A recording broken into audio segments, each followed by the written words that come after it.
Hello everyone, welcome back.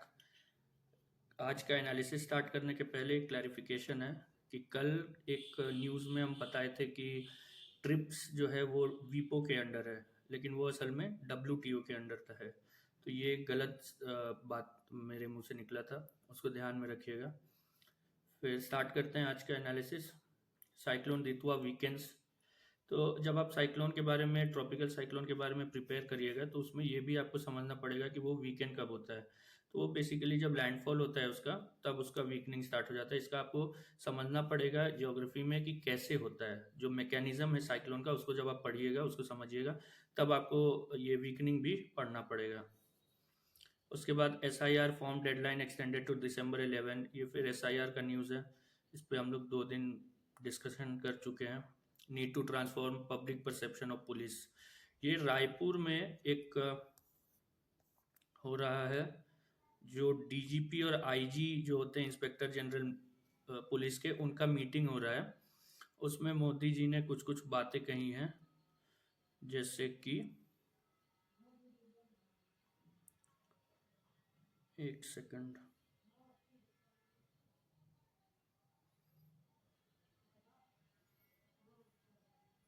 कुछ जो terms news वो आया है, जैसे holistic development of areas freed from left wing extremism. तो आपको लेफ्ट विंग एक्सट्रीमिज्म पढ़ना है पेपर 3 में, सिक्योरिटी के टॉपिक में।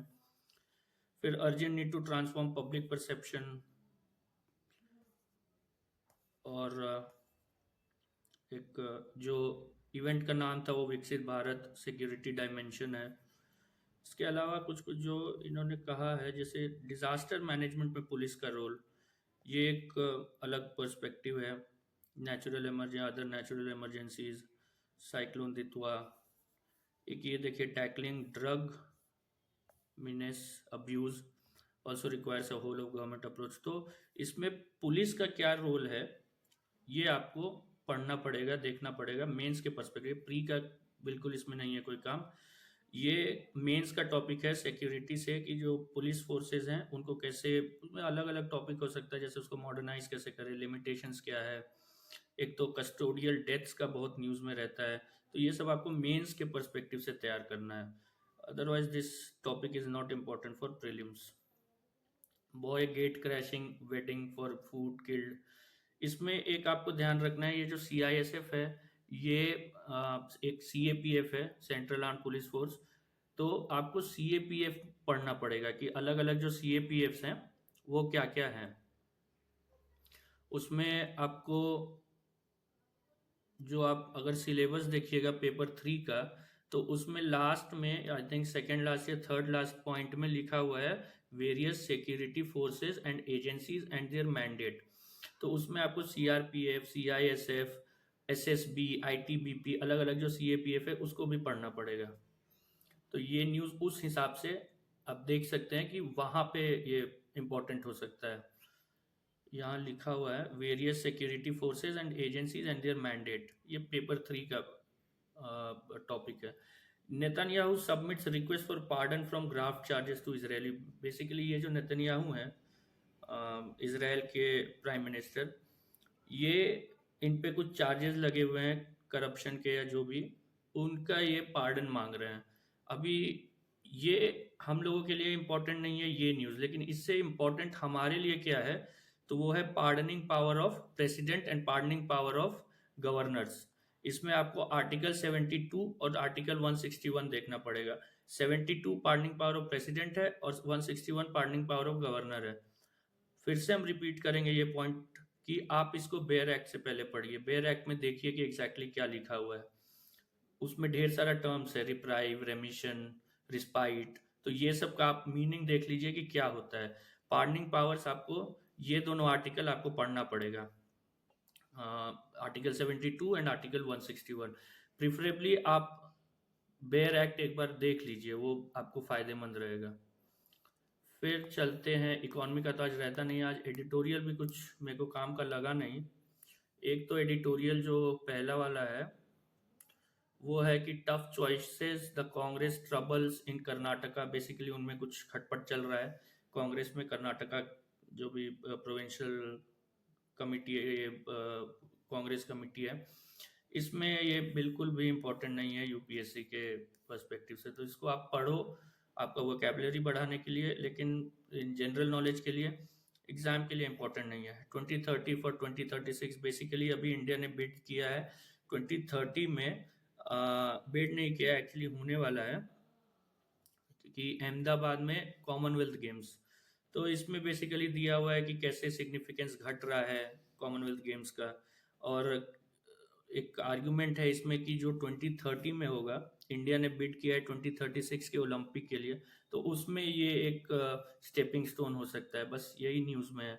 आपको कॉमनवेल्थ का कॉन्सेप्ट अगर पता है तो फिर ठीक है, पहले उसमें केवल एक्स कॉलोनियल वो होते थे कॉलोनीज, ब्रिटिश कॉलोनीज, लेकिन अब उसमें उसके अलावा भी मेंबर्स होते हैं। Otherwise this is not that important.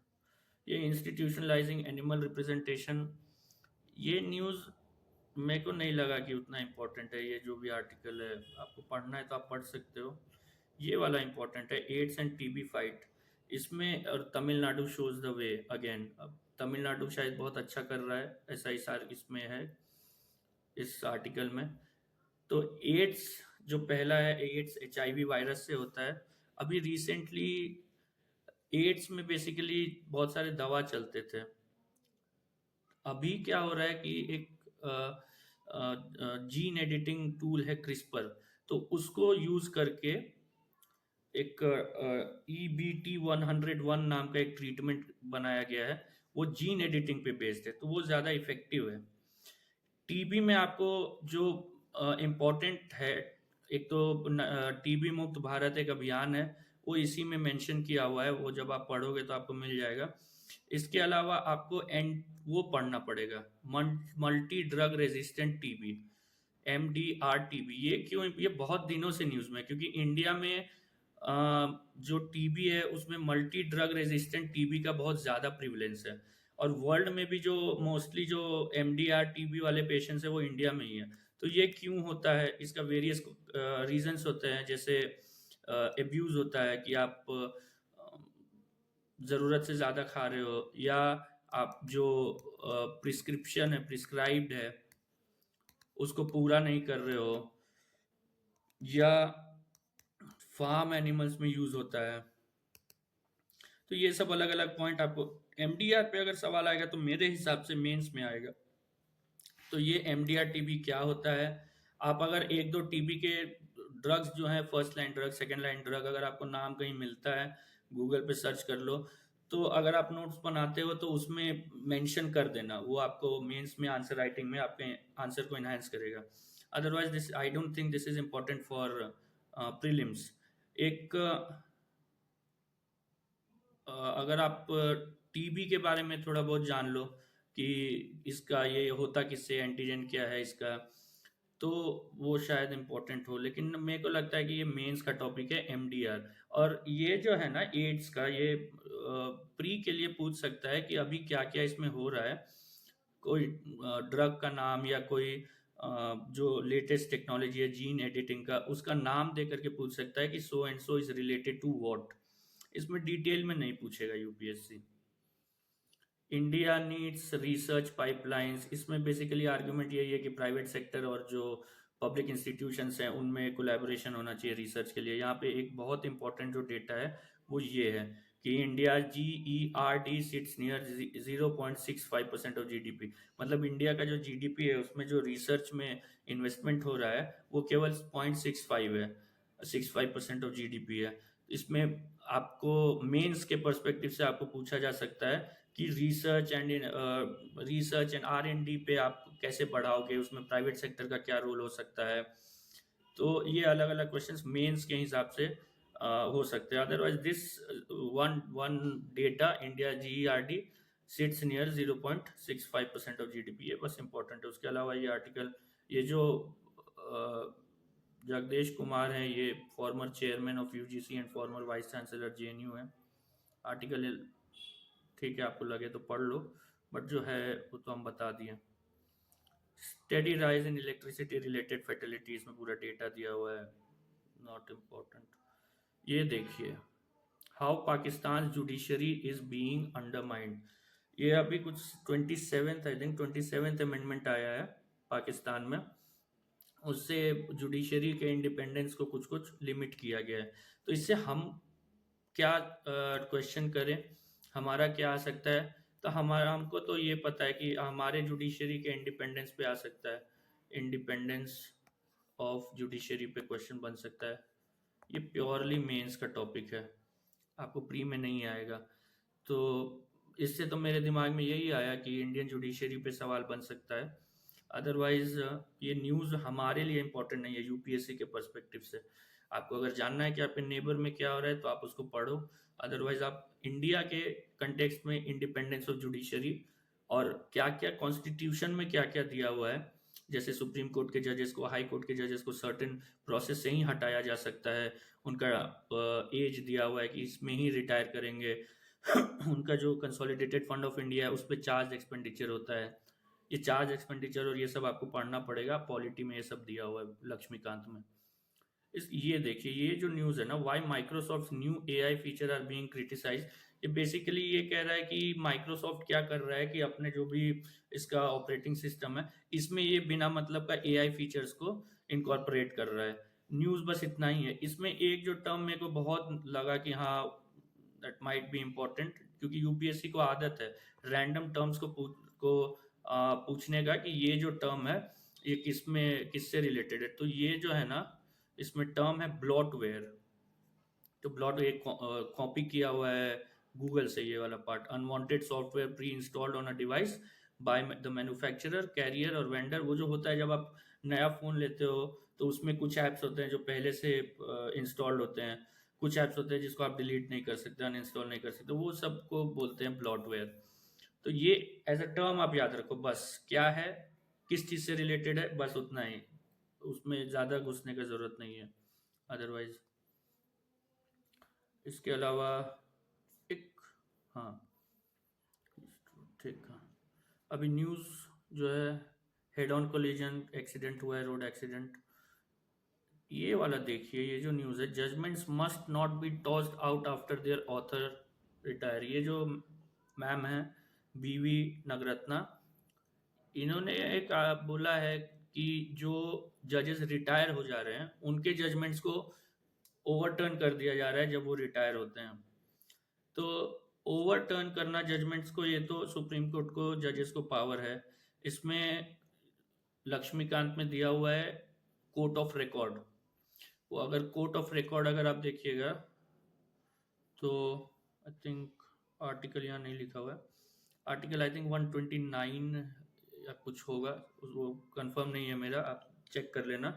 वो जो कोर्ट ऑफ रिकॉर्ड है ना, उसका यही होता है, मतलब कि आप जो परपेचुइटी में रिकॉर्ड होता है और वो अपना जजमेंट को चेंज भी कर सकते हैं। लेकिन इनका कहना है कि रिटायरमेंट के बाद, वो इसलिए नहीं कि जजमेंट गलत है, वो सिंपली इसलिए चेंज हो रहा है कि वो रिटायर कर गए हैं। तो ये आर्ग्यूमेंट इनका अलग है, जो ओवरटर्न करने का जो सुप्रीम कोर्ट को पावर है। इसके बाद कांग्रेस कॉल्स न्यू हेराल्ड, ये पॉलिटिकल न्यूज़ है। VPN services band for 2 months in. VPN क्या होता है, इसको वर्चुअल प्राइवेट नेटवर्क बोलते हैं। ये बहुत लोग यूज़ करते हैं ऐसे कंट्रीज में जहाँ पे जो डिसेंट को उतना अलाउ नहीं किया जाता, जैसे रशिया। तो वहाँ पे VPN यूज़ करके आप अपना लोकेशन चेंज कर सकते हो। आप यूज़ कर रहे हो, फॉर एग्जांपल इंडिया में आपको दिखाएगा कि आप स्विट्ज़रलैंड में बैठे हो, या तो ये उसके लिए यूज़ होता है। ढेर सारे साइट्स बैंड होते हैं, आप उसमें VPN डाउनलोड करो फ़ोन में, उसको आप कनेक्ट करो और उसके बाद आप वो साइट्स को एक्सेस कर सकते हो। तो VPN बेसिकली बस इतना पता रहना चाहिए VPN किस चीज़ के रिलेटेड है, उसके अलावा कुछ भी नहीं। 37 माओइस्ट सरेंडर, ये फिर नक्सलिज्म का मुद्दा है। नक्सलिज्म आपको सिक्योरिटी में पढ़ना है, उसमें आप ये देख सकते हो जो सरेंडर का बहुत सारा इंसेंटिव्स दिया जाता है, तो वो भी आप पढ़ सकते हो कि सरकार क्या कर रही है। पहले तो आप पढ़ोगे कि क्या है नक्सलिज्म, फिर पढ़ोगे क्यों है नक्सलिज्म, फिर पढ़ोगे कि इसके लिए सरकार क्या कर रही है, तो उसमें ये आएगा। फिर आप पढ़ोगे कि लिमिटेशंस या अभी तक जो शॉर्टकमिंग्स है वो क्या है। तो इस तरह से आप नोट्स तैयार करो, ये मेंस का टॉपिक है। राजस्थान रिवोक्स कंट्रोवर्शियल ऑर्डर, ये बेसिकली 6 दिसंबर 1992 में बाबरी मस्जिद को गिराया गया था, उसको ये लोग सेलिब्रेट करने के लिए एक शौर्य दिवस लाए थे। तो कुछ कंट्रोवर्सी हो गया तो इसको वापस ले लिया, नथिंग मोर। सॉफ्टवेयर, ये 2-3 दिन से ही न्यूज़ चल रहा है, software upgrade done on all operational at. ये शायद ये फ्लाइट्स उतने सेफ नहीं होते थे, तो उसमें कुछ सॉफ्टवेयर अपग्रेड का बताया है। अदरवाइज आई डोंट थिंक कि दिस इज दैट इम्पोर्टेंट। इसके अलावा opposition presses for debate on SIR. अब देखिए क्या होता है कि जब भी पार्लियामेंट का सेशन होता है ना, तो उसमें एक ऑल पार्टी मीटिंग होता है, उसमें ये डिसाइड होता है, थोड़ा गिव एंड टेक होता है कि अच्छा ये टॉपिक हो गया, ये टॉपिक हो गया, इस पर डिबेट हो जाएगा। तो इसमें दिया हुआ है कि एसआईआर पे government has not given any assurance कि हाँ डिबेट हो गई। इसके अलावा Bangladeshi nationals leave India mid rising SIR fears. ये जो फॉरेनर्स हैं वो उससे रिलेटेड है, या इलीगल फॉरेनर्स हैं, इलीगल माइग्रेंट्स है, उससे रिलेटेड न्यूज़ है। Centre citizenship scrutiny power is limited, एक सॉरी इलेक्शन कमीशन से। इसमें ये इम्पोर्टेंट है सिटीजनशिप। ये आप जो कॉन्स्टिट्यूशन में जो भी आर्टिकल्स हैं पार्ट 2 में, वो आप उसको देख लेना, फिर हम बोलेंगे बेयर एक्ट से देखना, उसके बाद लक्ष्मीकांत या कहीं से आप कवर करना, या लक्ष्मीकांत कवर करने के बाद आप बेयर एक्ट को देख, बेयर एक्ट देखना इंपॉर्टेंट है। Congress discusses centre stands on SIR, this is not important. फिर new finds highlight great Nicobar project sites biodiversity. अभी ग्रेट निकोबार आइलैंड में आपको पता होगा कि कुछ इंफ्रास्ट्रक्चर प्रोजेक्ट्स चलने वाले हैं, कुछ बनने वाला है। तो ये हमेशा ये बेसिकली कुछ आर्ग्यू करते हैं एनवायरमेंटलिस्ट कि वहाँ बहुत ज़्यादा बायोडाइवर्सिटी है, तो वहाँ पे ये नहीं होना चाहिए। तो हम लोगों को क्या है यूपीएससी में, हम लोगों को बैलेंस करना है कि हाँ इकोलॉजिकल डाइवर्सिटी है, तो उसके लिए हम लोग ईआईए करेंगे, एनवायरमेंटल इम्पैक्ट असेसमेंट करेंगे, और उसको लीगली करके, उसको लॉफुली करके हम लोग एक प्रोजेक्ट तैयार करेंगे। अदरवाइज ये मेंस का ही टॉपिक है, अगर ये आर्टिकल तो शायद हम नहीं पढ़े, शायद छूट गया मेरे से, तो इसमें आप देख लेना। अगर किसी, जैसे ये IUCN का नाम है ना, international union for conservation of nature, this is very important. ये IUCN रेड लिस्ट निकालता है, जो एंडेंजर्ड, वल्नरेबल, क्रिटिकली एंडेंजर्ड, वो लिस्ट निकालता है। तो ये इंस्टीट्यूशन बहुत इंपॉर्टेंट है, इसका आप देख लेना कि इसका फाउंडेशन कब हुआ, ये इसका नेचर क्या है, ये किस किस एरिया में काम करता है। उसके अलावा जो रेड डेटा बुक है उसको एक बार देख लेना, और शायद एक ग्रीन डेटा बुक भी लाया है, तो वो भी आप लोग देख लेना। फिर और कुछ है क्या यहाँ पे, great Nicobar crack, port Blair, और कोई term, 1800 species, 24% I'm delighted to hear। आप एक बार इसको देखना अगर कोई आपको टर्म लगे, क्योंकि ये पढ़ते वक्त में से निकल गया दिमाग से, ये देखे ही नहीं हम। ऐसे मेरे को कुछ लग तो नहीं रहा इम्पोर्टेंट। बेसिकली वही बात है कि आपको बायोडाइवर्सिटी को और इकोनॉमिक डेवलपमेंट को आपको एक बैलेंस करना है। Modi urges people to take part in Kashi Tamil Sangam. आपको जो संगम है, संगम लिटरेचर, ये इम्पोर्टेंट है, ये आपको पढ़ना है। 3 संगम हुए थे। संगम बेसिकली होता है एक जो पोएट्स का जो वो होता है, एक जगह जब जमा होते हैं तो उसको बोलते हैं संगम। ये तमिल में हुआ था, वो मदुरई में शायद सेकंड वाला हुआ था। आप एक बार इसको भी कंफर्म करना, तीनों कहाँ कहाँ हुए थे। इसमें जो जो डॉक्यूमेंट्स प्रोड्यूस हुआ, कौन कौन सा डॉक्यूमेंट्स हुआ, ये आपको नाम याद रखना है। अभी ये जो है ये मेंस के लिए भी इम्पोर्टेंट है, मेंस में आर्ट एंड कल्चर में आ सकता है, ये प्री में भी पूछा जा सकता है। तो आप दोनों के पर्सपेक्टिव से इसको प्रिपेयर करो, संगम लिटरेचर को। और हिस्ट्री में संगम एज भी है, ये इसका आप डेट देखो, क्योंकि नया कुछ एविडेंस आया है तो इसके डेट को बहुत पहले 300-400 साल पुराना बोला जा रहा है, तो वो अभी डिबेट में है, वो श्योर नहीं है। तो संगम एज का आप ओल्ड एनसीईआरटी में RS शर्मा में आपको मिल जाएगा, या आप आर्ट एंड कल्चर के किसी बुक में कोई नोट्स में आपको संगम लिटरेचर के बारे में मिल जाएगा। तो ये आप पढ़ लो कि संगम लिटरेचर क्या है। Center rights to states to consider renaming Raj Bhavans. I don't think this is important. Don't blame linguistic decline on English education. Linguistic decline तो एज इन इट सेल्फ मेरे को नहीं लगता है इम्पोर्टेंट है, लेकिन लिंग्विस्टिक डाइवर्सिटी ये important topic है पेपर 1 के लिए। तो उस हिसाब से आपको पढ़ना चाहिए कि क्या क्या लिंग्विस्टिक शोविनिज्म क्या होता है, लिंग्विस्टिक डाइवर्सिटी और लिंग्विस्टिक शोविनिज्म में क्या अंतर है। जो हिंदी के खिलाफ जो चला है आंदोलन साउथ में, वो उसका आप हिस्ट्री पढ़ लीजिए, पोस्ट इंडिपेंडेंस इंडिया में पूछा जा सकता है। इसके अलावा जो लैंग्वेज प्रोविजन है कॉन्स्टिट्यूशन में, उसको आप पढ़िए। 5 killed and over not important। Business में तो आज कुछ रहता नहीं है।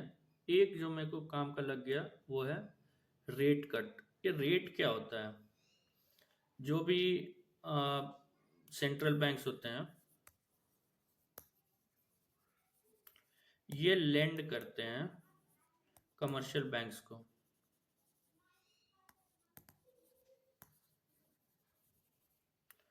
तो एक सर्टेन रेट पे देंगे, तो ये होता है रेट। इसको इंडिया में बोलते हैं रेपो रेट।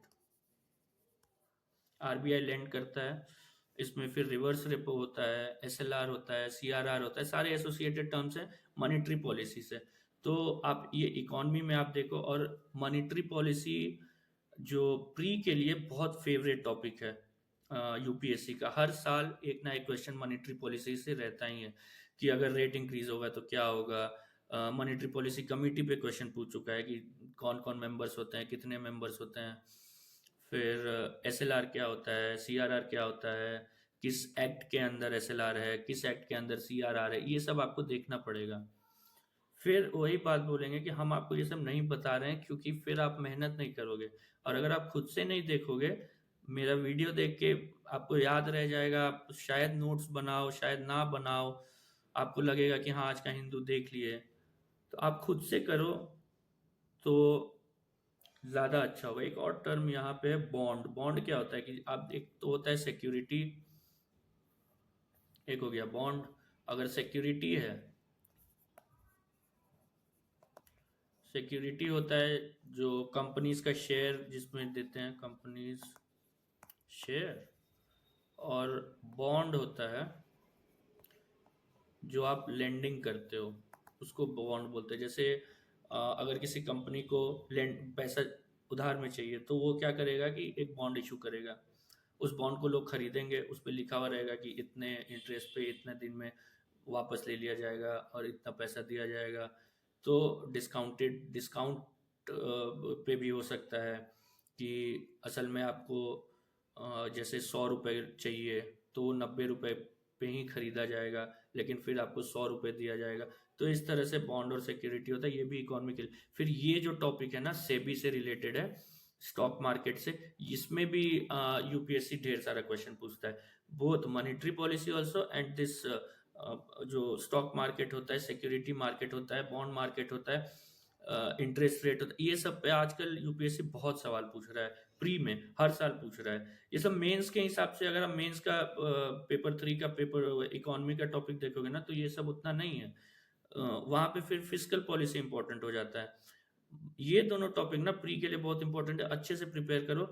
इजी टॉपिक्स है और स्कोरिंग टॉपिक्स है। आप अगर अच्छे से समझ के, कॉन्सेप्चुअल है, अगर आपका कॉन्सेप्ट क्लियर हो गया ना तो आपका क्वेश्चन गलत नहीं होगा आंसर। तो इसलिए ये सब टॉपिक आप अच्छे से पढ़ो। ये फिर वही है Ditwah. Pak rejects UN warning over its 27th amendment, जो अभी पढ़े।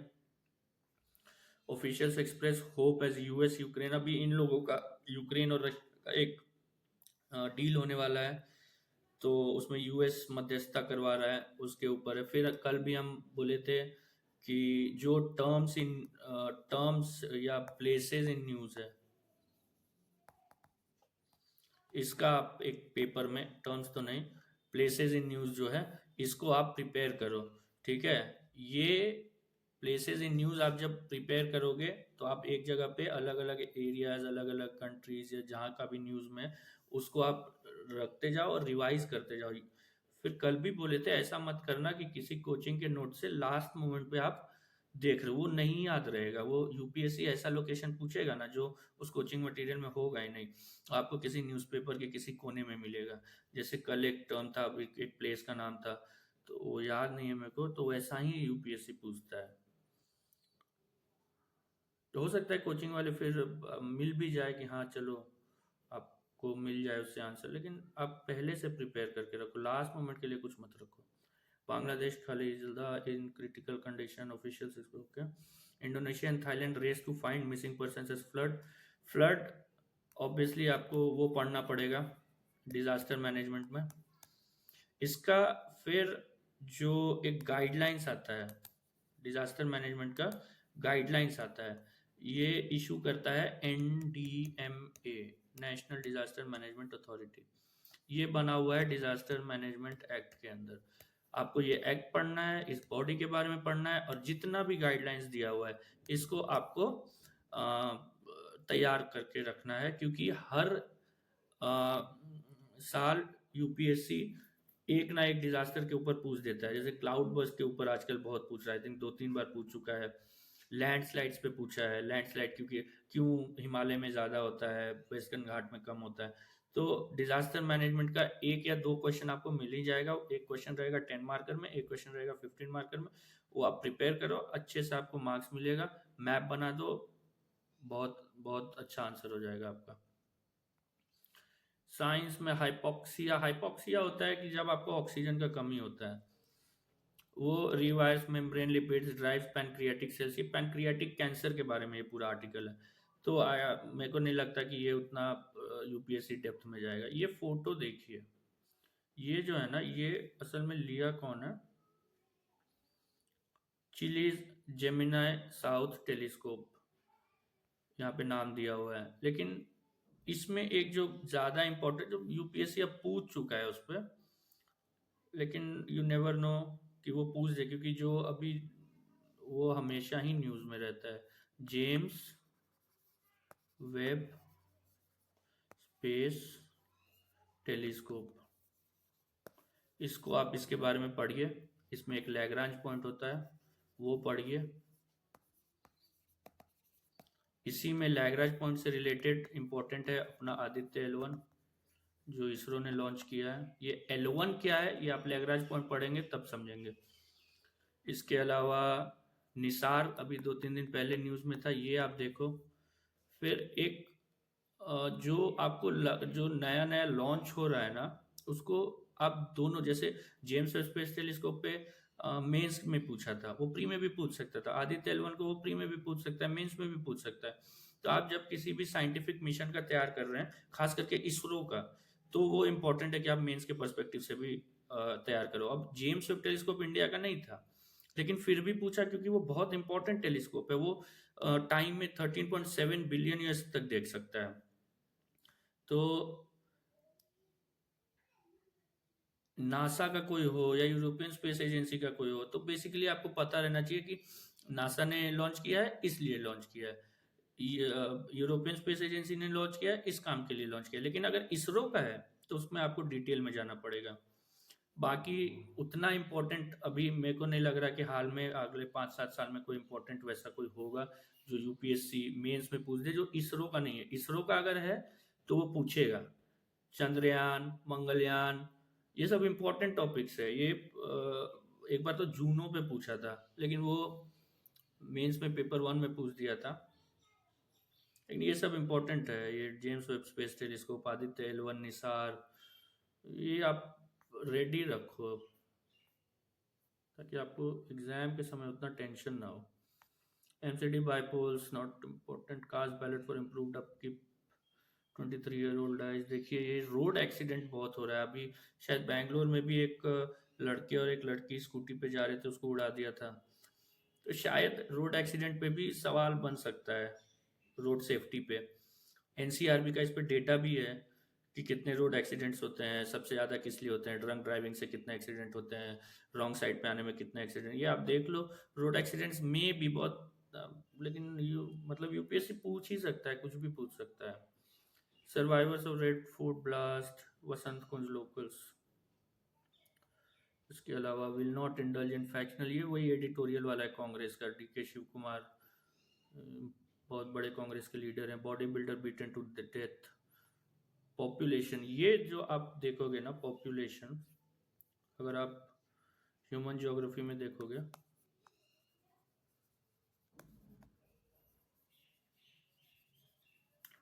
तो पॉपुलेशन इसका टॉपिक है। इसमें इंडिया का क्या है, टीएफआर कितना है, और डेमोग्राफिक डिविडेंड क्या है, ये डेमोग्राफिक डिविडेंड ये आपको कवर करना पड़ेगा। डेमोग्राफिक डिविडेंड क्या है, इसका फ़ायदा क्या है। इसके अलावा एक डेमोग्राफिक विंटर एक टर्म था जो शायद यूपीएससी पूछा है, डेमोग्राफिक विंटर। फिर ये डेमोग्राफिक डिविडेंड का बर्डन बन जाएगा इंडिया में, खास करके स्किल का कमी है, एजुकेशन, हेल्थ सब इम्पोर्टेंट होता है, तो पॉपुलेशन आपको तैयार करना पड़ेगा। इसके अलावा कुछ कुछ टर्म्स, टीएफआर क्या होता है, टोटल फर्टिलिटी रेट। कल न्यूज़ में था कि केरला जो है वो ओल्डेस्ट स्टेट है, और आज आ रहा है कि लक्षद्वीप का पॉपुलेशन बढ़ रहा है मतलब it is a young population. More than 300 Indians evacuated from Sri Lanka. Again, it is related to Ditwa. This is advertisement है।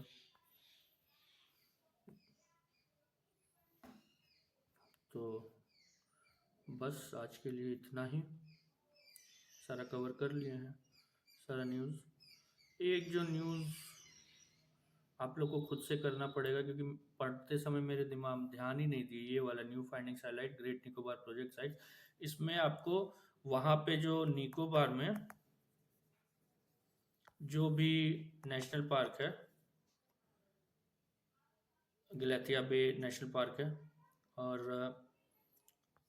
जो क्लाइमेट है, एवरग्रीन फॉरेस्ट है, फॉरेस्ट टाइप, ये सब आपको कवर करना पड़ेगा प्री के पर्सपेक्टिव से भी। और मेंस में अगर पूछेगा तो ये पूछेगा कि इकोनॉमिक डेवलपमेंट और एनवायरमेंटल कंजर्वेशन को कैसे बैलेंस किया जाए।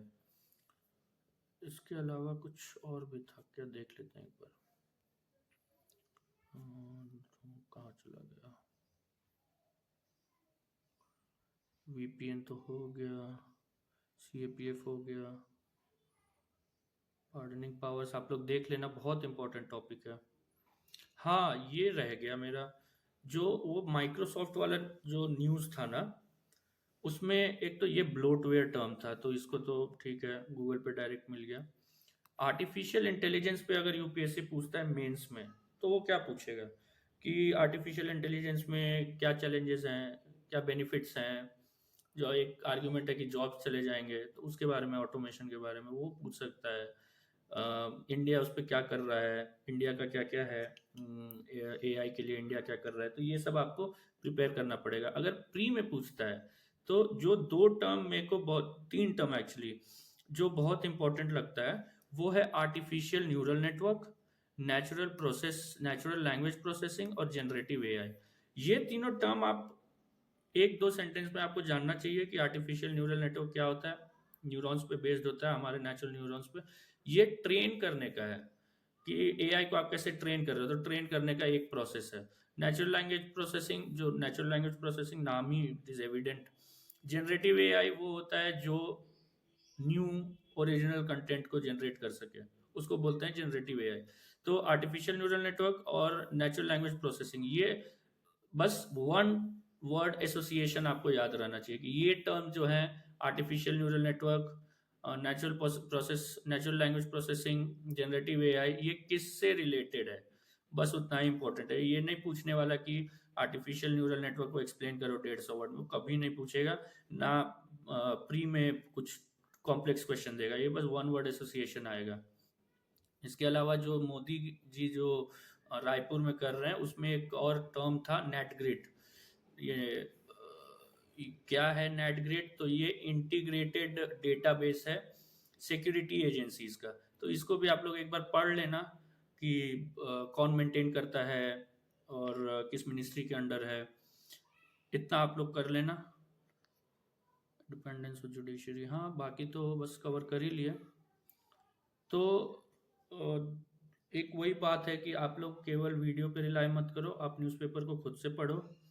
ऐसा नहीं हो सकता कि देखिए यूपीएससी के लिए आप केवल जो यूपीएससी के लिए ही इम्पोर्टेंट है वही न्यूज़ पढ़ोगे तो नहीं होगा, आपको और भी न्यूज़ आप गो थ्रू करो। आप अपना जो इंटेलेक्ट है या उसका जो आपका थिंकिंग है उसको ब्रॉडन करो, वो न्यूज़पेपर से होगा, वो आपके इंटरव्यू में काम आएगा। आपका जो वोकेबलरी बढ़ेगा वो आपको प्री में काम, वो मेंस में काम आएगा। प्री में ढेर सारा डेटा मिलेगा आपको, ढेर सारा इन्फॉर्मेशन हो सब, तो खुद से पढ़ो। और अगर कोई डाउट हो तो मेरा मेल रहता है डिस्क्रिप्शन में, आप मेरे को मेल करो। कोई भी यूपीएससी से किसी भी टॉपिक पे डाउट हो, पेपर 4 में डाउट हो या एसए में डाउट हो, कोई प्रॉब्लम हो, आप मेरे को मेल करो। मेरा एक टेलीग्राम पे चैनल भी है, उसका भी डिस्क्रिप्शन और लिंक दिया हुआ है, ये सॉरी लिंक दिया हुआ है डिस्क्रिप्शन में। आपको अगर मन करे आप ज्वाइन करो, उसमें आप मैसेज करो मेरे को, और फिर जो जैसा होगा देखा जाएगा। Thank you very much.